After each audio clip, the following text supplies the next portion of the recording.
नमस्कार दोस्तों, स्वागत है आपका लर्निंग गुरुकुल के ऑफिशियल यूट्यूब चैनल पर। दोस्तों आज हम लोग बात करने वाले रीजनिंग की, यानी कि इंट्रोडक्शन ऑफ रीजनिंग। रीजनिंग क्या होता है, किस प्रकार के रीजनिंग हमारे क्वेश्चन एग्जाम में पूछे जाते हैं, तो आज हम पूरी संपूर्ण जानकारी इस वीडियो में जानने वाले हैं। तो वीडियो पे अंत तक बने रहिएगा और यहाँ पे हर एक बात को समझिएगा और कोशिश करिएगा। खासकर जो हमारे नए स्टूडेंट है, जो मतलब किसी भी अभी एग्जाम की तैयारी करने जा रहे हैं, जैसे CGL, GD, MTS, आप किसी भी गवर्नमेंट एग्जाम की तैयारी करो, सारे डाउट आपके क्लियर होने वाले हैं कि रीजनिंग भैया कुल कितने प्रश्न हमारे होते हैं, कितने चैप्टर होते हैं, पेपर में कितने प्रश्न आते हैं, किस किस एग्जाम में रीजनिंग पूछी जाती है, और मतलब रीजनिंग बिल्कुल जड़ तक जानेंगे कहाँ से रीजनिंग क्वेश्चन हमारे बनते हैं और किन किन किन मतलब किन हर एक बात पे डिस्कस करने वाले हैं। तो संपूर्ण जानकारी आपको इस वीडियो में मिल जाएगी। ये हमारा पहला वीडियो है, तो इस वीडियो को पूरी देखिएगा जिससे आपको क्लियर हो जाए कि रीजनिंग क्या होता है। भाई देखो, डीपली से रीजनिंग अभी तक आपने कहीं ना पढ़ी हो, बुक से भी ना पढ़ी हो, किसी ने पढ़ाया ना हो, पढ़ी ना हो, तो आप इस वीडियो से पूरा डाउट अपने यहाँ पे क्लियर कर सकते हैं। तो सबसे पहले हम ये जानेंगे कि भाई इंट्रोडक्शन ऑफ रीजनिंग होता क्या है। तो भैया देखो, इंट्रोडक्शन ऑफ रीजनिंग मतलब रीजनिंग का परिचय, ठीक, आप इतना सब जानते होंगे, लेकिन ये भाई ये रीजनिंग हमारा एक ऐसा मात्र विषय है जो सभी गवर्नमेंट परीक्षाओं में आने वाला विषय है। कहने का मतलब दोस्तों ये है कि जो हमारा ये विषय है रीजनिंग का, इसके दोस्तों हर एग्जाम में, चाहे आप किसी भी गवर्नमेंट एग्जाम की तैयारी करें, SSC, CGL, CHSL, MTS, GD, UP police, Delhi police, Bihar police, CPO, CDS, Agniveer, army, ALP, NTPC, group D, railway, ITBP, CTET, BDET, CRPF, RPF, bank exam, DRDO, आप किसी भी गवर्नमेंट एग्जाम की तैयारी करो, हर पेपर में रीजनिंग के 20 से 25 प्रश्न अक्सर पूछे जाते हैं, और पेपर के लेवल के हिसाब से और ज़्यादा भी प्रश्न पूछे जाते हैं और कम भी पूछे जाते हैं। जैसे MTS और GD में थोड़े से लो लेवल के प्रश्न आते हैं रीजनिंग के, और जैसे आप CGL, CHSL, CPO, CDS और भी दिल्ली पुलिस, यूपी पुलिस में जाते हो तो थोड़े से हाई लेवल के आते हैं, मतलब हाई लेवल के आते हैं। तो ऐसे हम आपकी सारी बातों को डिस्कस करने वाले हैं। तो दोस्तों आज हम सबसे पहले जानेंगे कि रीजनिंग में कुल भाई कितने चैप्टर होते हैं। तो पहले चैप्टर का आपके बारे में जानकारी होना चाहिए कि भाई हम रीजनिंग में कितने चैप्टर को पढ़ने वाले हैं। तो दोस्तों रीजनिंग हम लोग मोस्टली जो हमारे मोस्ट इंपॉर्टेंट चैप्टर होते हैं, 16 से 17 चैप्टर होते हैं, मोस्ट इंपॉर्टेंट होते हैं, और इनके 16-17 चैप्टरों में से ही अक्सर 2 से 3 प्रश्न हर एक चैप्टर से पूछे जाते हैं। किसी किसी में से मतलब जैसे नहीं पूछता, जैसे कि हमारा कैलेंडर हो गया, कई कई सारे चैप्टर हो गए जिनसे प्रश्न कभी कभी क्या करता है एग्जामिनर हमसे एग्जाम में नहीं पूछता, लेकिन हमारे मोस्ट इंपॉर्टेंट चैप्टर होते हैं। सभी प्रश्नों को आज सभी चैप्टरों को आज वीडियो हम शामिल किए, तो सभी वीडियो को पूरा देखिएगा और सभी चैप्टरों को समझने की कोशिश करिएगा। दोस्तों सभी चैप्टरों के साथ करने का हमने क्या किया है, प्रत्येक चैप्टर का एक क्वेश्चन यहाँ पे लिख दिया। जैसे कि हमारा पहला देखो चैप्टर हो गया सदृशता संबंध। दोस्तों ये मोस्ट हमारा इंपॉर्टेंट चैप्टर है, एनालॉजी जिसे बोलते हैं, हम लोग क्या बोलते हैं, एनालॉजी बोलते हैं। यानी कि दोस्तों जैसे कि इसमें हमारे 3 टाइप के आपको सवाल पढ़ने पड़ेंगे, जैसे कि वर्ड एनालॉजी, नंबर एनालॉजी और लेटर एनालॉजी। वर्ड एनालॉजी का मतलब होता है दोस्तों शब्द से, ठीक है। नंबर एनालॉजी का मतलब होता है नंबर से, यानी कि जैसे 2, 4, 6, 8 ऐसे हमारे नंबर होते हैं। और लेटर एनालॉजी क्या होता है, जैसे ABCDEFG जैसे हमारी क्या होते हैं, लेटर होते हैं। तो इनके प्रश्न बनते हैं। प्रश्न हमारे एक ही प्रकार से बनते हैं, लॉजिक अलग अलग होते हैं। करने के पहले तरीका समझिए कि प्रश्न हमारे पेपर में किस प्रकार से पूछा जाता है। जैसे यहाँ पे देखिए क्वेश्चन नंबर 1 हमको दे रखा है वर्ड एनालॉजी से, कह रहा है बिल्ली का संबंध जिस प्रकार से म्याऊ से, यानी कि बिल्ली का रिलेशन जिस प्रकार से म्याऊ से, सेम इसी प्रकार से घोड़े का रिलेशन यहाँ पे किससे होगा, तो ये आपको बताना है। तो आप कुछ नहीं करोगे भाई, कह दोगे यहाँ पे ऑप्शन नंबर B आपका करेक्ट आंसर हो जाएगा। क्यों? क्योंकि आपने पहचान लिया, आपको पता है, आपको यह पता है। लेकिन हमारे एग्जामिनर ऐसे एग्जाम में क्वेश्चन नहीं पूछेगा, आप थोड़े से हार्ड लेवल के पूछेगा, हाई लेवल के क्वेश्चन पूछेगा जो आपको थोड़ा सा कंफ्यूजिंग है, जैसे कि राजधानी हो गए, कैपिटल हो गए, हमारे कई सारी चीजें हो गई जो आपको मतलब दैनिक जीवन से रिलेटेड चीजें होती हैं। ऐसे क्वेश्चन हमारे वर्ड एनालॉजी को मिला के बनते हैं। और लेटर एनालॉजी भी क्वेश्चन ऐसे ही बनते हैं, लेकिन क्या होता है उसमें अक्षरों से हमें कोड अक्षरों में बनाना पड़ता है और ऐसे पूछा जाता है, ठीक है। जैसे कि यहाँ पे अक्षर एक दे दिया जाएगा, यहाँ पे एक वर्ड दे दिया जाएगा और यहाँ पे वर्ड दिया जाएगा, तो जो रिलेशन इस वर्ड से इस वर्ड में बनना होगा, सेम उसी रिलेशन से आपको ये वाला वर्ड यहाँ पे बनाना पड़ेगा, ठीक है भैया। उम्मीद है दोस्तों आप रीजनिंग में मेरी इस बात को समझ गए होंगे। तो आपका पहला चैप्टर आप क्लियर हुआ, ठीक। अब इसी प्रकार से आपको दूसरा चैप्टर जो होता है भैया रक्त संबंध, यानी कि blood relation, most important chapter है दोस्तों। इसके अक्सर क्वेश्चन एग्जाम में 1 से 2 क्वेश्चन अक्सर पूछे जाते हैं। और देखो यहाँ पे word analogy, number analogy, letter analogy, इन तीनों मतलब चैप्टर तो एक ही है, लेकिन टोटल 5 से 6 प्रश्न आ जाते हैं पेपर में। आप किसी भी पेपर की तैयारी कर रहे हो, जैसे CGL, CHSL, MTS, word analogy का 1 से 2 प्रश्न पक्का आने हैं, नंबर एनालॉजी का 1 प्रश्न पक्का आना है, 1 से कम तो आने ही नहीं भाई, 2-3 तो आ ही जाते हैं कभी कभी। लेटर एनालॉजी का 1 प्रश्न पक्का आना। तो भाई इस चैप्टर से आपके 5 प्रश्न पक्के होने, तो इस चैप्टर को बिल्कुल डीपली से पढ़िएगा और हर एक बात को समझिएगा। आज की बस वीडियो में हम आपको बिल्कुल डिस्कस करने वाले हैं कि कैसे चैप्टर हमारे मतलब कौन कौन से चैप्टर होते हैं, कौन कौन से क्वेश्चन हमारे एग्जाम में बनते हैं। अगले पार्ट में हम आपको बिल्कुल डीपली से चैप्टर वाइज पढ़ाने की कोशिश करेंगे। तो पहले दोस्तों हमारा दूसरा चैप्टर जो होता है वो रक्त संबंध, यानी कि ब्लड रिलेशन। क्या होता है ब्लड रिलेशन, को किस प्रकार के क्वेश्चन पूछे जाते हैं। आपने चलो पता चल गया कि आप भाई रीजनिंग हमारा एक ब्लड रिलेशन चैप्टर होता है, ठीक है, लेकिन पता तो हो गया आपको, लेकिन किस प्रकार के क्वेश्चन होंगे। जब आपको इसका नॉलेज नहीं होगा तो आप पेपर में कैसे करोगे यार। तो पहले यहाँ पे ये समझिए कि जैसे यहाँ पे क्वेश्चन से पूछेगा, कह देगा यहाँ पे क्या बोल रहा है, राजीव जो है वो अरुण का भाई है, यानी कि जो राजीव को हम आर से डिनोट कर लेंगे और अरुण का भाई है, यानी कि राजीव दोनों, ये दोनों क्या हो गए आपस में भाई भाई हो गए, भाई भाई हो गए, यानी कि मेल हो गया। मेल के लिए हम जो सिंबल लेते हैं प्लस का, ये आपको भी समझ में नहीं आएगा लेकिन आपको करके बता रहे हैं, ठीक है, प्लस हो गया। भाई है तो दोनों एक ही पीढ़ी में आ जाए, यानी दोनों एक ही कैटेगरी में आ जाएंगे। आगे प्रश्न को पढ़ेंगे, बोल रहा है सुनील सोनिया जो है, सॉरी, सोनिया जो है सुनील की बहन है, ठीक है, लेकिन हमें सोनिया और सुनील के बारे में कोई रिलेशन तो यहाँ पे पता नहीं है। लेकिन जो हमारा अरुण यहाँ पे है, अरुण जो है सोनिया का पुत्र है। तो अरुण हमारा कहाँ पे है? अरुण तुम्हारा ये है, क्योंकि अरुण और राजीव क्या भाई थे। तो भाई सोनिया का पुत्र, तो सोनिया हमारी कहाँ पे आ जाएगी? यहाँ पे आ जाएगी। सोनिया हमारी यहाँ पे आ गई। अब आगे क्या बोला? सोनिया जो है वो सुनील की बहन है। तो भाई सुनील कहाँ होगा? तो सुनील जो होगा वो सोनिया की कैटेगरी में आ जाएगी, यानी कि यहाँ पे कर दीजिए आप सुनील, ठीक है। यहाँ आपने क्या कर लिया? सुनील को कर लिया। ये दोनों क्या हो गया? आपस में भाई। भाई ये दोनों आपस में भाई थे, जिनको एक ही कैटेगरी में रखा हमने। तो सेम इसी प्रकार से सोनिया और सुनील आपस में क्या है? भाई है, तो इनको एक ही कैटेगरी में रखेंगे। अब आगे प्रश्न को पढ़ेंगे। सोनिया का पुत्र है अरुण, जो है सोनिया का पुत्र, ठीक है, आपने कर लिया, बना लिया। ये सोनिया हो गई और ये अरुण हो गया, इसका पुत्र हो गया। बोल रहा आगे प्रश्न हमसे पूछ क्या रहा है? पूछ रहा है राजीव का सुनील के साथ क्या संबंध है। यानी कि भैया जो यहाँ पे देखिए राजीव दे रखा है, कहाँ पे राजीव दे रखा है? तो आप कहते हो भैया ये राजीव है, और यहाँ पे सोनिया का मतलब सुनील के साथ उसका क्या संबंध है? तो सुनील ये हैं और राजीव ये हैं, तो इनका आपस में रिलेशन क्या होगा? तो भाई ये दोनों होंगे। भाई देखो यहाँ पे राजीव का रानी की भाई बहन का जो लड़का होगा उसके भाई का क्या लगेगा? तो उसके भाई का लगेगा भांजा, यानी कि ऑप्शन नंबर यहाँ पे डी करेक्ट आंसर हो जाएगा। तो उम्मीद है दोस्तों आप रीजनिंग के इस क्वेश्चन को आसानी से समझ गए होंगे। अब इसी प्रकार से हम लोग क्या करेंगे, रीजनिंग का तो तीसरा चैप्टर हमारा होता है संकेत एवं चिन्ह, जिसे हम लोग बोलते हैं सिंबल्स एंड नोशंस का मैथमेटिकल ऑपरेशन। मैथमेटिकल का ऑपरेशन के क्वेश्चन हमारे एग्जाम में अक्सर पूछे जाते हैं। जैसे कि पहला क्वेश्चन से पूछ देगा, यदि ए भाग को दर्शाता है, यानी कि जो हमारा ए जहाँ पे होगा वहाँ पे चिन्ह लगा देंगे ना, हमें डिवाइड का यानी कि भाग का। सेम इसी प्रकार से बी जो है वो जोड़ को दर्शाता है, सी घटाव को दर्शाता है और डी गुणे को दर्शाता है। यानी कि जहाँ पे डी होगा वहाँ पे आपको गुणे का साइन लगा देना है, और जहाँ पे बी होगा वहाँ पे जोड़ का साइन लगा देना। बस आपसे ये प्रश्न में आपको आंसर देगा, प्रश्न में आपको पूरे डिटेल से देगा। बस आपको क्या करना है, थोड़ी सी कैलकुलेशन करके इस क्वेश्चन का आंसर निकालना होगा। तो ऐसे क्वेश्चन भी आपके एग्जाम में अक्सर पूछे जाते हैं, चाहे आप किसी भी गवर्नमेंट एग्जाम की तैयारी करें, वैसे CGL, CHSL, MTS, GD, कोई भी आपका गवर्नमेंट एग्जाम हो। तो इस प्रश्न को हम लोग क्या करेंगे, सॉल्व करेंगे। तो ए जो है वो भाग को दर्शाता है, यानी कि जहाँ 24 के बाद क्या दे रखा हमको? ए दे रखा। तो ए की जगह क्या होगा भाई? भाग का साइन होगा, तो हमने भाग का साइन लगा लिया, ठीक है। ए के बाद क्या? 6, हमने 6 ऐसे रख लिया। अब उसके बाद आगे प्रश्न को पढ़ेंगे तो बोल रहा है बी जोड़ को दर्शाता है, यानी कि बी कहाँ पे दे रखा है? यहाँ पे। तो हम क्या करेंगे, बी को कुछ देर के लिए छोड़ेंगे, क्यों? क्योंकि सबसे पहले हमको डी मिल रहा है। तो आप सोचो, देखो यहाँ पे डी क्या दर्शाता है। तो आप कहते हो भैया डी यहाँ पे गुणे को दर्शाता है, जहाँ जब डी होगा वहाँ पे हम लोग गुणे का साइन लगा देंगे, और जो बात संख्या लिखी उसको ऐसे लिख लेंगे। उसके बाद क्या? बी है, तो भाई बी दर्शाता है जोड़ को। प्रश्न में आपको दे रखा है, तो आपने बी की जगह लगाया जोड़, और उसके बाद क्या दे रखा था? 9, आपने 9 ऐसे लिख लिया। उसके बाद क्या दे रखा? सी, तो सी दर्शाता है घटाव को। देखो यहाँ पे लिखा है, तो आपने घटाव का साइन लगाया सी की जगह, यहाँ पे लिख लिया 8 बराबर में इज इक्वल टू क्या लिख लिया? क्वेश्चन मार्क लिख लिया, ठीक है। अब आपको उसकी वैल्यू बतानी, क्वेश्चन मार्क की वैल्यू बतानी है। तो आप इतने कैलकुलेशन को सॉल्व कर लो और आपकी क्वेश्चन मार्क की वैल्यू आ जाएगी। तो कैसे करोगे? तो इसका भी हम आपको बिल्कुल डीपली से बता देंगे, लेकिन आप पहले आप क्या सुनो, जानो यहाँ पे रीजनिंग में कौन कौन से चैप्टर आते हैं और कैसे प्रश्नों को सॉल्व करते हैं। तो अब इस क्वेश्चन को हम आपको सॉल्व करके बता दे रहे हैं। सबसे पहले क्या होता है, इसमें लगेगा भाई देखो, इसमें हमारा एक रूल लगता है। रूल क्या होता है? बॉड मॉस का नियम। आप सुने होंगे बॉड मॉस। बॉड मॉस का नियम क्या होता है, ये भी आपको डिटेल से इस पार्ट के इस वीडियो मिल जाएगा, लेकिन पहले आप क्वेश्चन को हम डायरेक्टली आपको सॉल्व करके यहाँ पे बताते हैं। तो सबसे पहले क्या होता है, बॉड मॉस के नियम से भाग होता है, भाग के बाद गुणा होगा, गुणे के बाद जोड़ होगा, जोड़ के बाद घटा होता है, ठीक है। तो सबसे पहले आप भाग करोगे, तो 6 की भाग जैसे आप 24 में करोगे तो क्या है कि 4 आ जाएगी, ठीक है। उसके बाद क्या? गुणे का साइन है। 4 का गुणा जब 4 में करोगे तो तुम्हारा क्या आ जाएगा? 16 आ जाएगा। 16 प्लस का 9 माइनस का 8, 16 9 हमारा क्या होता है? तो भाई 16 9 जोड़ लेंगे, 16 9 होता है हमारा 25, ठीक है। और ये माइनस का 8, यानी कि 25 में घटा दो तुम्हारा क्या आ जाएगा? तो 25 में जैसे आप 8 घटाओगे तुम्हारा आ जाता है 17, जो कि आपकी क्वेश्चन मार्क की वैल्यू हो जाएगी। तो ऑप्शन नंबर यहाँ पे सी करेक्ट आंसर हो जाएगा, ठीक। ऐसे इन प्रश्नों को हम लोग क्या करते हैं, सॉल्व करते हैं। तो आप बस आप जानिए कि कैसे हमारे क्वेश्चन एग्जाम में बनते हैं और पूछे जाते हैं। आप पहले ये जानिए। अब इसी प्रकार से दोस्तों हमारा रीजनिंग का चौथा चैप्टर हो जाता है, मोस्ट इंपॉर्टेंट चैप्टर है क्लासिफिकेशन, जिसे हम लोग हिंदी में बोलते हैं वर्गीकरण। ये क्या होता है, किस प्रकार के क्वेश्चन हमसे एग्जाम में पूछता है? कुछ नहीं करेगा, आपको 4 ऑप्शन दे देगा, जैसे कि ए बी सी डी यहाँ पे दे रखे हैं। अब बोल देगा इसमें से एक विषम संख्या की चयन करो, यानी कि विषम संख्या। विषम संख्या का मतलब दोस्तों ये है कि यहाँ पे एक बोल रहा है ना, एक विषम संख्या। तो कहने का मतलब दोस्तों ये है कि यहाँ पे 3 जो होंगे ऑप्शन वो हमारे क्या होंगे, सम होंगे, यानी कि एक ही लॉजिक के आधार पर क्वेश्चन बनने होंगे। और जो हमारा चौथा ऑप्शन होगा, मतलब एक ऑप्शन जो हमारा बचा होगा वो क्या होगा, उसमें कोई अलग से लॉजिक लग रहा होगा, उसे हम बोलते हैं इस टाइप में विषम संख्या, ठीक है। आप ये मत कर लेना कि 2 से कट रहा है कि नहीं कट रहा है, ये सम विषम नहीं देखेंगे। इस प्रकार से हमारे क्या होते हैं, क्लासिफिकेशन के क्वेश्चन एग्जाम में पूछे जाते हैं। अब इसी में क्या करता है, क्या करता है इसी में भाई, इसमें हमसे ये नंबर का क्वेश्चन पूछ लिया। अब इसी में क्या करेगा, वर्ड का क्वेश्चन पूछ लेगा। वर्ड का मतलब क्या होता है दोस्तों, शब्दों पर आधारित। जैसे कि आपको यहाँ पे कई सारे शब्द दे देगा, उसमें से हमारा एक शब्द जो होगा वो विषम होगा, अपोजिट होगा, कुछ भी हो सकता है। तो ऐसे क्वेश्चन आपसे एग्जाम में पूछेगा। अब सेम इसी प्रकार से हम लोग क्या करेंगे, रीजनिंग का जो है 5वां चैप्टर हमारा जो है दिशा और एवं दूरी, डिस्टेंस एंड डायरेक्शन।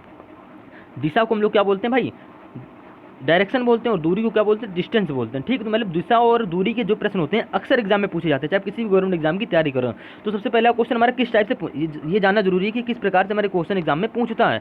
तो क्या करोगे, देखो यहाँ पे प्रश्न को पढ़िए। बोल रहा है रमेश जो है सीधे पूर्व की ओर जा रहा है। तो भाई कोई यहाँ पे रमेश पूर्व की ओर जा रहा है, इसमें आपको दिशा का ज्ञान होना बहुत जरूरी होता है, इसीलिए हमने आपको बताया डिस्टेंस एंड डायरेक्शन। तो दिशा पहले आप जानेंगे, तो दिशा जो हमारी होती है ये होती है, यहाँ पे होता है पूर्व, ये होता है हमारा पश्चिम, आप जानते होंगे, ये उत्तर, और ये हमारा दक्षिण उत्तर, ठीक है। क्या बोल रहा है, रमेश जो है सीधे पूर्व की ओर जा रहा है, तो पूर्व तो हमारा इस दिशा में होता है, इस रमेश जो यहाँ पे है, रमेश यहाँ पे, ठीक है, रमेश को हमने आर्थ डिनोट कर लिया, रमेश यहाँ पूर्व की दिशा में ओर जा रहा है, ठीक है। फिर उसके बाद क्या बोलता है, उसके बाद दाएं मुड़ता है, तो दाएं कैसे पहचानोगे, तो इसके लिए भाई दाएं और बाएं के लिए आपको क्या करना पड़ेगा, इसमें आपको एक ट्रिक होती है, ये ट्रिक आपको हम ऑफिशियली एक वीडियो में बता देंगे, लेकिन आपको हम यहाँ पे पूरा क्वेश्चन ही सॉल्व करके बता देना। तो देखो भाई, दाएं जाने का मतलब क्या होता है, जैसे रमेश ये जा रहा है, ठीक है, तो इसके दायां किधर होगा, तो दायां ये हो जाएगा और बायां उधर हो जाएगा, ठीक है। अब इसको हम डीपली से बता दें, दाएं जा रहा है यानी दाएं इधर हो गया, दायां हमारा इधर हो गया और बायां उधर जाएगा। भाई इस दिशा में जा रहा है तो रमेश की जो इस दिशा में दाएं तो इधर हो जाएगा, ठीक है। अब दाएं मुड़ता है, फिर दाएं मुड़ता है, उसके बाद फिर से दाएं मुड़ता है, यानी कि अब जब इसी दिशा में जा रहा है तो इस दिशा में दायां कौन सा होगा, तो भाई इस दिशा में करोगे तो इस दिशा में दायां हमारा ये हो जाएगी। ये आपको इसकी डायरेक्शन की हम बिल्कुल एक स्पेशली वीडियो बना देंगे, जिससे आपको समझ में आ जाए कि कैसे दाएं मुड़ रहा है, कैसे बाएं मुड़ रहा है। अब इसी प्रकार से हम लोग बात करते हैं रीजनिंग के 6वें चैप्टर की, मोस्ट इंपॉर्टेंट चैप्टर होने वाला दोस्तों। ऐसा चैप्टर भी ये मतलब ये चैप्टर थोड़ा मोस्ट इंपॉर्टेंट तो है, लेकिन ये कम एग्जाम में पूछा जाता है, कभी कभी एग्जामिनर क्या करता है, इसके क्वेश्चन कभी नहीं पूछता है। पहले भी हम फिर भी हम लेकिन इसके बारे में डीपली से जानेंगे। बोल रहा है समय, तिथि, दिन, वर्ष, यानी कि जो हमारे इसके होता है schedule, time, date, day, year, यानी जिस प्रकार से हम इसको सीधी भाषा में बोलें कैलेंडर, क्या बोलो आप इसे कैलेंडर बोलो। कैलेंडर के क्वेश्चन अक्सर एग्जाम में पूछे जाते हैं और क्या करता है अब, लेकिन फिलहाल से अब एग्जाम में क्वेश्चन हमारे कैलेंडर के नहीं पूछे जा रहे हैं, लेकिन जानना जरूरी है। तो क्वेश्चन किस प्रकार से पूछेगा आप ये जानो इस वीडियो में। पहले बोल रहा है अगर 1 जनवरी 2016 को शुक्रवार था, 31 दिसंबर 2016 को सप्ताह का कौन सा दिन था, ये बस आपसे पूछा है। तो ऐसे क्वेश्चन आप किस प्रकार से सॉल्व करेंगे बिल्कुल हम डीपली से आपको नेक्स्ट पार्ट में समझाएंगे। तो आप बस ये जानो आज की क्लास में हम लोग की रीजनिंग के भाई 15-16 चैप्टर है, तो वीडियो काफी लंबी हो जाएगी, हमें शॉर्ट वीडियो में पूरा यहाँ पे क्वेश्चन आपको डेटा प्रोवाइड कराना है। तो आप क्या करिए, पहले मेरी बातों को समझिए और एक क्वेश्चन के चैप्टर को समझिएगा। अब इसी प्रकार से हमारा रीजनिंग जो 7वां चैप्टर है, श्रृंखला जिसे बोलते हैं, श्रृंखला को इंग्लिश में क्या बोलते हैं भैया, सीरीज बोलते हैं, आप ये नोट करिएगा, ठीक है।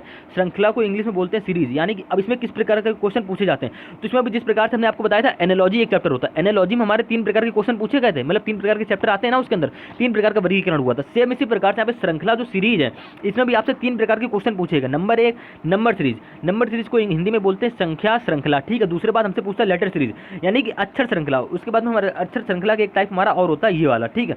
ये टाइप भी क्वेश्चन अक्सर एग्जाम में पूछे जाते हैं, आप किसी गवर्नमेंट एग्जाम की तैयारी क्यों ना कर रहा हूँ। और एक हमसे इसमें क्वेश्चन और पूछता है भैया किस प्रकार का, शब्द श्रृंखला, यानी कि शब्द श्रृंखला के क्या होता है, जैसे हमको यहाँ पे शब्द दे रखा होगा, सीरियल से यहाँ पे शब्द दे रखा होगा, उसको आप बताना होता है। तो वो क्वेश्चन कम एग्जाम में पूछे जाते हैं, ज़्यादातर मोस्टली हमारे एग्जाम में जो क्वेश्चन होते हैं, एग्जाम ओरिएंटेड क्वेश्चन होते हैं, वो सीरीज के नंबर सीरीज और लेटर सीरीज के क्वेश्चन होने वाले हैं, ठीक। तो लेटर सीरीज क्वेश्चन को आप लोग किस प्रकार से सॉल्व करोगे, तो आपको यहाँ पे एक सीरीज दे रखी, क्या सीरीज दे रखी, 4 के बाद 8 दे रखा, 8 के बाद 12 दे रखा, 12 के बाद यहाँ पे 16 दे रखा। कहने मतलब दोस्तों ये कि 4 के बाद 8 दे रखा, 8 के बाद 12 दे रखा, 12 के बाद यहाँ पे 16 दे रखा है। तो क्या रिलेशन होगा, तो भाई जिस प्रकार से आपको 4 से 8 बनना होगा, 8 से 12 बनना होगा, 12 से 16 बनना होगा, इसमें हमको क्या करना पड़ता है, एक सीक्वेंस ढूंढना पड़ता है कि सीरीज हमारी किस प्रकार से चले। अगर आप सीक्वेंस पता कर पाओगे तभी आप क्वेश्चन मार्क यहाँ पे वैल्यू बना पाओगे। तो आप जानते हो 4 से 8 बना आपका +4 करके, ठीक है। बिल्कुल डीपली से बताएंगे, हर एक लॉजिक इसमें क्लियर कर देंगे, और भी सारी वीडियो पड़ी होंगी डाल देंगे, लेकिन आपको क्लियर एक डाउट यहाँ पे क्लियर हो जाएगा। अब देखो यहाँ पे 8 से 12 कैसे बनना है, तो आपको तो भैया 8 से जो 12 बनना है वो +4 करके बनना है। 12 से 16 कैसे बनना है, तो यहाँ पे 12 16 +4 करके बनना है। तो उम्मीद है दोस्तों आप मेरी इस बात को समझेंगे। क्या मिला हमको इसमें, एक लॉजिक मिला, सीक्वेंस मिला। सीक्वेंस क्या मिला भैया कि पीछे जो हमारे जितने भी नंबर हो रहे 4 से 8 +4 करके बना, 8 से 12 +4 करके बन गया, 12 से 16 दोस्तों यहाँ पे +4 करके बन गया। तो सेम इसी प्रकार से 16 के बाद वाली जो संख्या क्वेश्चन मार्क की वो भी हमारी +4 करके बनेगी। तो कहने मतलब दोस्तों ये जिस प्रकार से आपने 12 में +4 किया तो आपका 16 बन गया। अब 16 के बाद वाली संख्या कैसे बनाओगे, ये तो पता है आपको +4 करके बनेगी। तो 16 में क्या करो, आप 4 जोड़ दो तो आपकी क्वेश्चन मार्क वैल्यू यहाँ पे क्या आ जाएगी भैया, 20 आ जाएगी। आपको ऑप्शन नंबर ए में दे भी रखा है, ऑप्शन नंबर ए आप यहाँ से क्या हो जाएगा, करेक्ट आंसर हो जाएगा। इस प्रकार के क्वेश्चन आपके एग्जाम में पूछे जाते हैं। लेकिन क्या होता है, थोड़े से क्वेश्चन को लॉन्ग कर देता है और हाई लेवल के क्वेश्चन कर देता है। जैसे MTS GD ये जो हमारे एग्जाम हो गए, इसमें ऐसे ही क्वेश्चन पूछ देगा, बस थोड़े से क्या कर देगा, हल्के से डिफिकल्ट करेगा। और जो हमारे CGL CCL CPO UP police, Delhi police, Bihar police, दरोगा, आपको कोई भी गवर्नमेंट एग्जाम हो, रेलवे हो गया, ग्रुप D हो गया, इनमें थोड़े से हाई लेवल के क्वेश्चन कर देता है, क्योंकि थोड़े से एग्जाम हमारे लो लेवल के होते हैं, वो एग्जाम थोड़े हमारे क्या होते हैं, हाई लेवल के होते हैं। तो एग्जाम के लेवल से हमसे क्या, एग्जाम के लेवल के हिसाब से हमसे क्या करता है, एग्जामिनर एग्जाम में क्वेश्चन पूछता है। तो हर एक बात को डिस्कस करने वाले हैं। तो आप क्या करिए, अब इसी प्रकार से हम लोग जानेंगे यहाँ पे लेटर सीरीज। पहले ये जानो कि भाई लेटर सीरीज होती क्या, कुछ बच्चों को यही नहीं पता होगा, जो नए होंगे और जो नए बार मतलब पहली बार वीडियो देख रहे होंगे, तो उनको यही नहीं पता होगा कि लेटर सीरीज के क्वेश्चन कैसे एग्जाम में बनते हैं और कैसे पूछता है। तो हम यहाँ पे देखो एक सीरीज दे रखी, सीरीज क्या है, यहाँ पे APG है, यहाँ पे CRI, यहाँ पे ETK, यानी कि APG उसके बाद कॉमा के बाद हमको दे रखा है CRI, ये आपको सीरीज होती है, ठीक है, ये सीरीज के क्वेश्चन इनको बोलते हैं। CRI के बाद हमको दे रखा है ETK, ये आपको सीरीज हो गई, ठीक है। अब उसके बाद ETK के बाद हमको दे रखा क्वेश्चन मार्क, तो आपने क्वेश्चन मार्क लगाया, क्वेश्चन मार्क दे रखा हमको IXO, तो आपने क्या किया, IXO लिख लिया। तो आपके एग्जामिनर जब भी आपसे एग्जाम में एक्सो क्वेश्चन पूछे तो आप क्या करो, इसका हमारा एक सीक्वेंस होता है, एक लॉजिक होता है। सीक्वेंस कैसे इसमें फाइंड करोगे, तो इस नंबर एक इसकी आपको A to Z की प्लेस वैल्यू याद होनी चाहिए, ठीक है, प्लेस वैल्यू याद होनी चाहिए। उसके बाद आपको याद होनी चाहिए इसके अपोजिट, कि A का अपोजिट क्या होता है, B का अपोजिट क्या होता है, इसकी भी आपको एक लॉन्ग वीडियो मिल जाएगी, ठीक है। लेकिन सबसे पहले आप जानो किस प्रकार से क्वेश्चन को हल करते हैं, हम सिर्फ आज की वीडियो में यही जानने वाले हैं। तो देखो यहाँ पे पहला अक्षर A है, यहाँ का पहला अक्षर हमारा C है, यहाँ का पहला अक्षर हमारा E है, और यहाँ का पहला अक्षर हमको बताना और यहाँ का पहला अक्षर हमको I दे रखा है। तो आप ये ना कर लो A से C बना लो यार, C से E बना लो, E से यहाँ पे K बना लो, K से यहाँ पे क्वेश्चन मार्क का पहला अक्षर बना लो, और क्वेश्चन मार्क के पहले अक्षर से यहाँ पे I का रिलेशन देख लो। तो कैसे बनाओगे, तो A से C आप बना सकते हो, क्यों, क्योंकि A से C हमारा जो होता है गैप बहुत कम का आ रहा है, यानी कि एक बात क्या था BC, यानी कि अगर आपको A से C बनाना तो A की प्लेस वैल्यू में +2 करना पड़ेगा, ठीक है। आप ऐसे क्या करोगे, सारे अक्षर को लेटर को फाइंड आउट कर लोगे, सारे अक्षर बना लोगे। तो ये आपका एक लॉजिक होता है इस करने का प्रश्न को, ठीक है। अब इसी प्रकार से हमारा जो इसमें सीरीज का दूसरे टाइप का क्वेश्चन होता है ये वाला, जैसे कि आपको दे रखा एक बार डैश दे रखा B A दे रखा, डैश के बाद फिर से डैश दे रखा, फिर B दे रखा, उसके बाद फिर से डैश है, क्या दे डैश के बाद है AB, उसके बाद फिर से डैश है A। तो आपको जो ये डैश दे रखे हैं यहाँ पे आपको अक्षर भरने होंगे, तो यहाँ के अक्षर आप कैसे भरोगे, तो इसका भी हमारा एक सीक्वेंस होता है, एक लॉजिक होता है। इसमें क्या करोगे, सारे अक्षरों को गिन लो, यानी कि 1 2 3 4 5 6 7 8 9 10 11 12, टोटल हमारे इसमें कितने अक्षर, 12 अक्षर। 12 कौन से अक्षर हो गए, जिसमें भरना और जो हमारे अक्षर पहले से दे रखे हैं, टोटल हमारे 12 हो गए। 12 की क्या करो, फैक्टर बना लो, यानी पेयर बना लो। तो 4 से हमारा क्या होता है भैया, 12 होता है। अब इस आपको करने की ट्रिक ये होती है, या तो इसके 4 के पेयर बना लो, या तो 3 के पेयर बना लो, 3 के पेयर बना लो। और इसमें क्वेश्चन में आपको आंसर दे रखा होता है, आप कुछ नहीं करोगे, 3 के पेयर बनाओगे और देखोगे कहाँ पे आपको तीसरे स्थान पे, दूसरे स्थान पे, पहले अक्षर कैसे क्या दे रखा है, आप ये क्वेश्चन कर लो। तो इस क्वेश्चन की वीडियो हम आपको प्रोवाइड करा देंगे, ऐसे क्वेश्चन आपको हम सॉल्व कराएंगे। लेकिन आज की वीडियो में सिर्फ हम लोग क्या करने वाले हैं, इसके चैप्टर को जानने वाले कि कैसे कैसे चैप्टर में एग्जाम में क्वेश्चन एग्जामिनर पूछता है, इससे भी क्वेश्चन आते हैं। अब इसी प्रकार से हमारा जो अगला चैप्टर है, 8वां चैप्टर है, मोस्ट इंपॉर्टेंट चैप्टर है, कह रहा है कूट लेखन और कूट वचन। इसको इंग्लिश में बोलते हैं कोडिंग डिकोडिंग। कोडिंग डिकोडिंग के अक्सर क्वेश्चन हमारे एग्जाम में पूछे जाते हैं, और कई प्रकार के क्वेश्चन एग्जाम में पूछे जाते हैं। सबसे पहले आप जानेंगे क्वेश्चन किस प्रकार से पूछा जाता है। कह रहा है यदि किसी कूट भाषा में एक्सपेंशन, यानी कि दोस्तों EXPANSION को लिखा जाता है, क्या लिखा जाता है भाई, इसमें कोड आपको दे रखा है 24 85 37 693।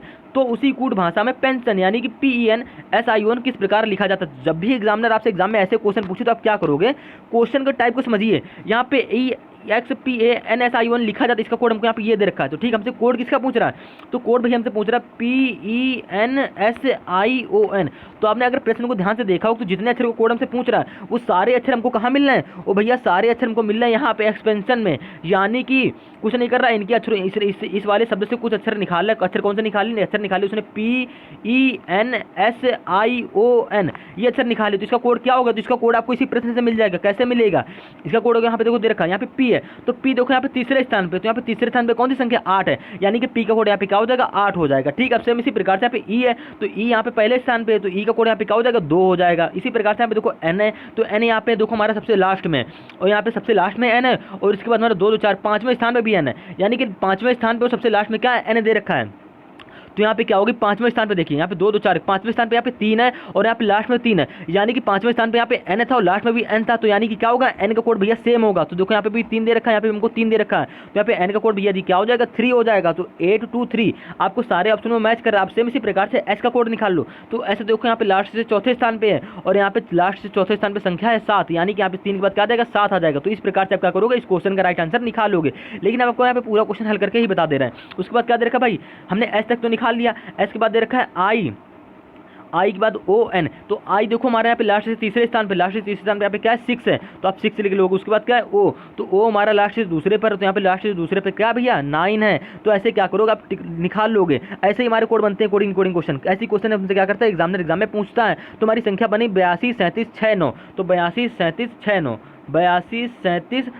82 37 6 9 सिर्फ आपको ऑप्शन नंबर किसमें दे रखा है, C में दे रखा है, और बाकी सभी में 82, यहाँ पे देखो 36 दे रखा है, ऑप्शन नंबर A गलत हो जाएगा। ऑप्शन नंबर 82 37 6 9 9 क्या यहाँ पे 3 दे रखा है, यानी कि ऑप्शन नंबर B भी गलत हो जाएगा। सिर्फ ऑप्शन नंबर C में आपको यहाँ पे क्या मिल रहा है, करेक्ट आंसर मिल जाएगा। अब सेम इसी प्रकार से लास्ट में बच्चा क्या भैया N, तो एन का कोड तो आप जानते हो आपने क्या निकाला है, तो अब इसी प्रकार से यहाँ पे एन का कोड भी रख लोगे। ठीक है, तो उम्मीद है दोस्तों आप रीजनिंग में इस क्वेश्चन को आसानी से समझ गए होंगे। इस टाइप के क्वेश्चन हमारे क्या करते हैं एग्जामिनर एग्जाम में पूछता है। अब सेम इसी प्रकार से इसका दूसरे टाइप का जो क्वेश्चन होता है हमसे पूछ देगा भैया यहाँ पे दूसरे टाइप का क्वेश्चन क्या कह रहा है, यदि किसी कूट भाषा में EFGH को FGHI लिखा जाता है तो MNOP को कैसे लिखा जाएगा। बस आपसे एग्जामिनर क्या करेगा, कितना क्वेश्चन पूछेगा।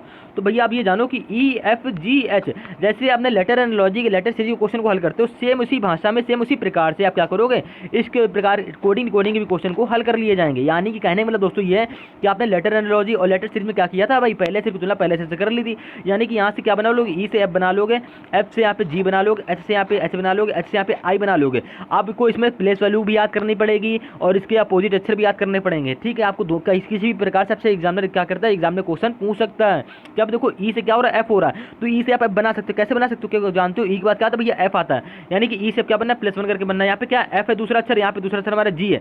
जब भी अब इसको भी याद रखिएगा, ये हमारी ट्रिक होती है कि पहले अक्षर की तुलना पहले अक्षर से करेंगे और दूसरे से तुलना दूसरे से करेंगे। ठीक है, ये हमारा एक होता है, एक लॉजिक होता है, एक फंडा होता है। अब यहाँ पे देखो एफ है दूसरा अक्षर, यहाँ पे दूसरा अक्षर हमारा जी है, तो एफ से जी आप कैसे बनाओगे, एफ के बाद कहता है भैया जी आता है, यानी कि +1 करने पे आप यहाँ पे जी भी बना लोगे। सेम इसी प्रकार से यहाँ पे जी है तो जी में जैसे आप यहाँ पे देखो एच है, यानी कि जी से एच कैसे बनेगा, तो आप जानते हो भाई जी के बाद कहता है एच आता है, तो +1 करके बनना है। तो सेम इसी प्रकार से आपका जो EFGH है इसका कोड दे रखा है, कैसे दे रखा है, यहाँ पे FGHI जो दे रखा है +1 करके दे रखा है, प्रत्येक अक्षर में क्या हो रहा है, +1 हो रहा है। सेम इसी प्रकार से पूछा इसमें कोड किसका है, MNOP का, यानी कि M में +1 करो तो क्या आएगा, N आएगा, N में +1 करोगे तो क्या आएगा, O आएगा, P O में प्लस करोगे तो P आएगा, P में +1 करोगे तो क्या आएगा, Q आएगा। इस प्रकार से आपने MNOP के कोड भी अच्छी बना लिए, तो इसका कोड हमारे क्या हो जाएगा, NOPQ। तो NOPQ जो कि आपका ऑप्शन नंबर ए में दे रखा है, यानी कि ऑप्शन नंबर यहाँ पे क्या हो जाएगा, आपका करेक्ट आंसर हो जाएगा। इस प्रकार से क्वेश्चन से क्या करता है एग्जामिनर एग्जाम में पूछता है। अब सेम इसी प्रकार से आप जानोगे 9वां और 10वां चैप्टर क्या होता है, word formation most important chapter. इसके क्वेश्चन में हमारे से एग्जामिनर क्या करता है, एक क्वेश्चन तो पूछ ही लेता है, शब्द रचना जिसे हम लोग हिंदी में बोलते हैं।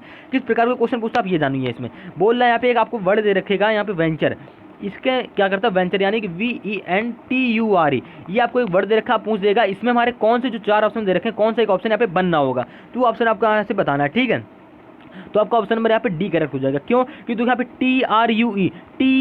TRUE आपको इसमें सारे में अक्षर मिलने हैं, आपका कह दोगे ऑप्शन नंबर यहाँ पे डी बन जाएगा। और कभी कभी क्या करता है ऐसे क्वेश्चन पूछता है कौन सा वर्ड यहाँ पे, कौन सा ऑप्शन यहाँ पे नहीं बनेगा, तो ऐसे भी आपसे पूछ सकता है। तो आपसे इसमें पूछा जाएगा कौन सा ऑप्शन बनना है, तो अब ठीक है हमारा इसी टाइप का ही क्वेश्चन है।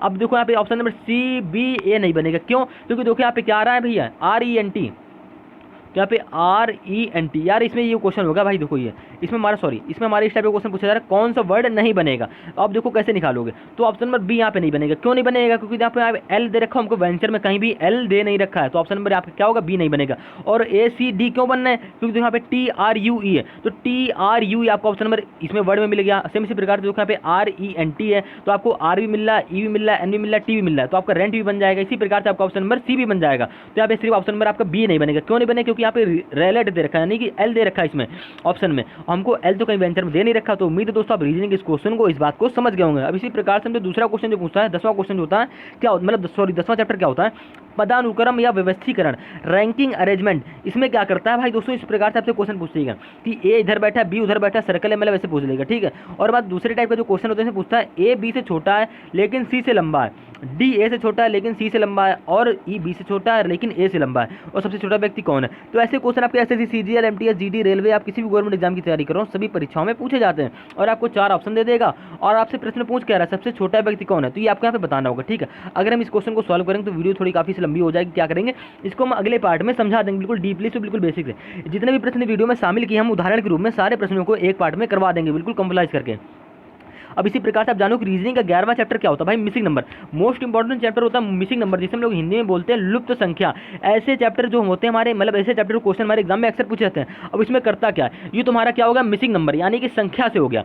अब क्या करता है, कभी कभी हमसे लेटर से भी पूछ देता है, यानी कि लेटर नंबर, यानी कि मतलब यहाँ पे कुछ अक्षर दे देगा, यहाँ पे ई दे देगा, यहाँ पे बी दे देगा, सी दे डी, तो इसी प्रकार से हमसे क्या कर देगा, अक्षरों में भी क्वेश्चन पूछ देगा। लेकिन देखो ये क्वेश्चन हमारा क्या दे रखा है, संख्या से दे रखा है, यानी कैसे बनाओगे। तो आप सवाल को ध्यान से देखेंगे और क्या करोगे, इस सवाल में आपको एक अनोखी सी चीज़ देखने को मिलेगी। क्या, जब भी आपके मिसिंग नंबर के ऐसे बॉक्स वाले सवाल आ जाएं या सर्कल वाले आ जाएं, तो हमेशा क्या करो, इसमें हमारे स्क्वायर लॉजिक लगते हैं। लॉजिक कितने लगते हैं, स्क्वायर वाला, क्यूब वाला, जोड़, घटाना, गैप, प्राइम नंबर, ये सारे लॉजिक हमारे सीक्वेंस को इसमें आपको सीक्वेंस इसमें मिलने वाला है। तो अभी कुछ 4 से क्या हो रहा है, 8 हो रहा है, 8 से क्या हो रहा है, 12 हो रहा है। ठीक है, तो आपने क्या करो 4 से 8 12, आपको वहाँ पे क्वेश्चन मार्क दे रखा, तो आप सवाल को ऐसे भी सॉल्व कर सकते हो, ऐसे भी कर सकते हो, और क्या करते हो ऐसे भी कर सकते हो, लेकिन जिस डायरेक्शन में आपको क्या करें जल्दी से लॉजिक मिल जाए और उस क्वेश्चन डायरेक्शन में आप क्या करोगे सवाल को हल करने की कोशिश करोगे। तो आपने एक चीज़ देखी, यहाँ पे 4 से क्या हो रहा है 8 हो रहा है, तो +4 हो रहा है, 8 से क्या हो रहा है 12 हो रहा है, यहाँ पे क्या हो रहा है भैया +4 हो रहा है। सेम इसी प्रकार से यहाँ पे क्या हो रहा है 6 से 10 हो रहा है, +4 हो रहा है, 10 से यहाँ पे क्या हो रहा है 14 हो रहा है, यानी कि +4 हो रहा है। तो क्या वो पहले लाइन दूसरे लाइन में कैसे बनाया हमने सारे अक्षर +4 करके बना लिया। सेम इसी प्रकार से 12 में क्या हो रहा है +4 हो रहा है, 12 4 क्या होता है 16 होता है। तो भैया जाहिर सी बात है यहाँ पे क्या होगा +4 होगा, यानी 16 के बाद वाली जो संख्या होगी +4 करके यहाँ पे निकालोगे तो 16 4 हमारा भैया क्या होता है 20 होता है, जो कि आपकी क्वेश्चन मार्क की वैल्यू हो जाएगी। इस प्रकार से आपसे मिसिंग नंबर के क्वेश्चन पूछ देता है। बस क्या होता है लॉजिक और मेथड और सवाल का पैटर्न थोड़ा सा चेंज होता है, बस टाइप हमारा यही रहने वाला है। ठीक, अब क्या कर रहा है बोल रहा है आगे शब्दों को, जो हमारा 12वां चैप्टर होने वाला है, कह रहा है शब्दों को सार्थक क्रम में व्यवस्थित करिए। इसके दोस्तों अक्सर 1 से 2 क्वेश्चन पूछे जाते हैं। क्या कह रहा है सार्थक क्रम, यानी कि क्रम से चलना है, जैसे छोटे जैसे हमने आरोही से अवरोही चलते हैं, सेम इसी प्रकार से इसमें करना है। यानी कि यहाँ पे देखो हमको 5 ऑप्शन दे रखे हैं, यानी कि डॉक्टर, ज्वर, नुस्खा लिखना, रोग की पहचान, दवाई। इसको आपको एक सार्थक क्रम में या मतलब एक क्रम में व्यवस्थित करना है। तो देखिए कैसे करेंगे, कैसे क्वेश्चन करोगे। तो देखो डॉक्टर जो होता है कैसे क्वेश्चन को करा करोगे, यहाँ पे देखो ज्वर दे रखा है, यानी कि ज्वर में क्या होता है बुखार होता है। तो सबसे पहले इंसान को क्या आता है भाई ज्वर आएगा, ठीक है। आपने इस 5 ऑप्शनों को देखा, आपको एक पहचान पता चली होगी। सबसे पहले ज्वर होगा, ठीक है। ज्वर होगा तो कहाँ जाएगा वो डॉक्टर के पास जाएगा। डॉक्टर क्या करेगा, डॉक्टर उसको नुस्खा लिखेगा, दवाई देगा, ठीक है, नुस्खा लिखेगा, ठीक है भैया। देखो ज्वर होगा तो डॉक्टर के पास जाएगा, डॉक्टर के सबसे पहले क्या करेगा रोग की पहचान करेगा, क्योंकि आपको ऑप्शन में डी यहाँ पे दे रखा है।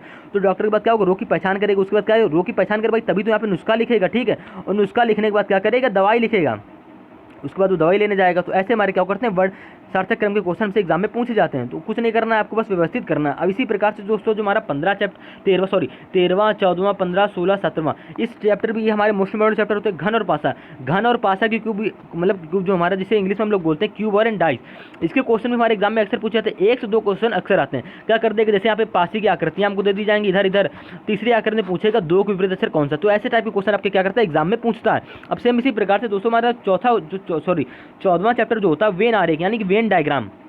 वेन डायग्राम क्या होता है, जैसे कि आपको यहाँ पे शब्द दे दिया जाएगा लड़का, ठीक है। देखिएगा यहाँ पे आपसे क्वेश्चन एग्जाम में कैसे पूछेगा, जैसे यहाँ पे लाल दे दिया जाएगा, यहाँ पे उसके बाद कपड़ा दे दिया जाएगा, ठीक है। कपड़े के बाद आपको दे दिया जाएगा फूल। अब बोल देगा इसमें कौन सा वेन डायग्राम सही है, तो आपको वेन डायग्राम ऐसे ऐसे दे देगा, ठीक है। ऐसे ऐसे सर्कल के अंदर गोले दे देगा, ऐसे ऐसे ऐसे ऐसे ऐसे कोई भी दे देगा। तो लाल कपड़ा फूल में कौन सा वेन डायग्राम बनेगा, तो भैया आप जानते हो लाल जो होगा ये तुम्हारा कलर हो गया, ठीक। ध्यान देखिएगा यहाँ पे देखिएगा लाल जो हो गया वो तुम्हारा कलर हो गया, ठीक है। कपड़े कुछ कपड़े क्या होते हैं लाल होते हैं, कुछ फूल हमारे लाल होंगे। तो इस प्रकार का हमारा लाल कपड़ा फूल में वेन डायग्राम बनेगा। तो यहाँ पे ऑप्शन नंबर कौन सा भैया ए सही हो जाएगा, ठीक। इस प्रकार के क्वेश्चन क्या करता है आपसे एग्जाम में क्वेश्चन पूछ लेता है आपसे। इसी प्रकार से जो हमारा 15वां चैप्टर रहने वाला मोस्ट इंपॉर्टेंट चैप्टर कह रहा है कौन सा चैप्टर है, नाम पढ़िए पहले। बोल रहा फिगर काउंटिंग, यानी कि आकृति की गणना करना। आपको जैसे त्रिभुज सर्कल मान लो किसी प्रकार के आपको यहाँ पे आकृति की गणना करनी होगी।